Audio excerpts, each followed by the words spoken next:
Sabi nila, kapag tinamaan ka ng pag-ibig, gagawin mo ang lahat. Maging masaya lang ang taong mahal mo.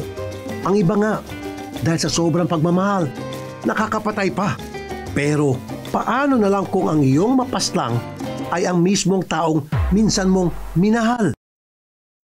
Isang gabi sa isang eskinitang ito sa Santa Ana sa Maynila, makikita ang isang lalaki na naglalakad. Palabas na kasunod ng isang babae. Pagdating sa kalsada, lumayo ang babae at makikitang may hawak na patalim. Ang lalaki naman, naiwan sa kabilang bahagi ng kalsada, humarurot gamit ang motor. Ang hindi makikita sa video, may saksak na palang lalaki. Sino ang babaeng ito na itinuturong dahilan ng pagkamatay ng kanyang live-in partner? Ang lalaking nasa video, si Cecilio Lopez, o mas kilala bilang Egong, 25 taong gulang at isang criminology student. Kilala si Egong bilang isang mabait na kapatid, maalagang anak at masayahing kaibigan. Close kami ni Egong, close kami na anak ko yan, close kami ni Bunso. Marami kaming pangarap dalawa, marami siyang pangarap din sa akin. Simulat sa pool na lumipat kami dito sa Manila. Kami na po talaga magkasama dito sa bahay. Kasama ni Egong sa bahay ang kanyang live-in partner na si Riza at iba pa niyang kaanak. 3 taon na raw silang nagsasama. At kahit kailan, hindi raw nakitaan ng bahid ng sama ng ugali si Riza ng pamilya ni Egong. Kaya laking gulat nila na ang babaeng kinakasama pa pala ni Egong ang magiging dahilan ng kanyang pagkakasawi. Pero hindi ko lubos akalain na ganun yung magiging cause of death niya, na ang papatay sa kanya yung kinakasama niya. Gulong-gulo yung isip mo na bakit parang ganun, bakit kinuha ka agad, tapos ganun yung pangyayari. Hindi pa ibang tao yung gumawa. At sa gitna ng nakapanlulumong pangyayaring ito, ang masakla pa, mismo mga kaanak ng biktima ang nakakita ng krimen. Isa na riyan si Princess na pamangkin ni Egong at minor de edad pa.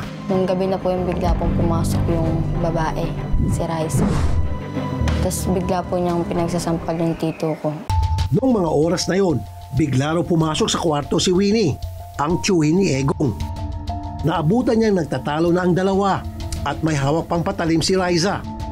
Sinubukan siyang awatin ni Winnie pero hindi siya nagtagumpay.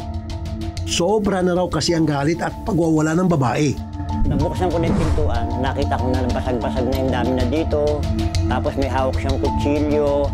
Pinilit kong inaagaw po yung kutsilyo, pero malaban siya sa akin na ayaw niya ibigay.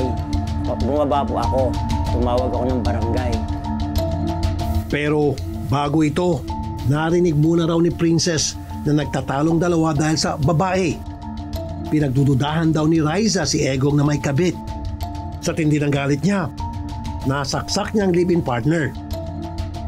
Sa salaysay ni Princess, nakita niya raw na matapos saksakin, inikot pa ng sospek ang kutsilyong nakabaon sa dibdib ng biktima bago ito hugutin.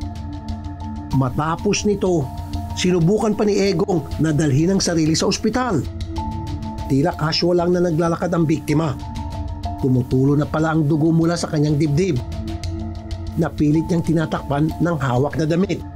Sabi ni Winnie, nakita niya pa raw na habang palabas ng iskinitang dalawa, tinutusok-tusok pa raw ni Riza ang kanyang nobyo. Hanggang sa makasakay ito sa motorsiklo.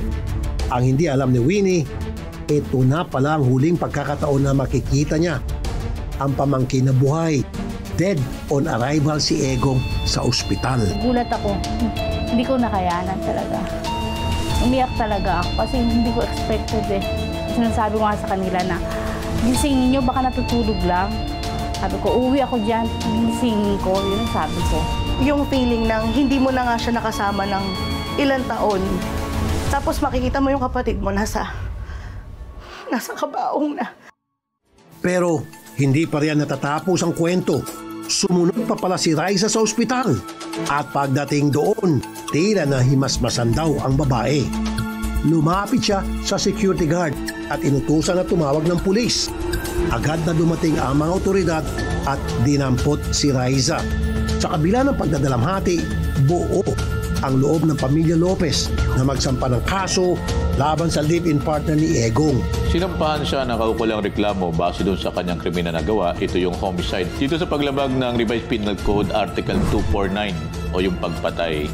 Kung saan nga itong kaukulang reklamo na ito na idulog na nga natin sa tanggapan ng taga-usig dito sa lungsod ng Maynila. At meron na rin tayong nakuhang impormasyon na meron na silang nakabimbing na paglilitis dito sa RTC branch ng Manila.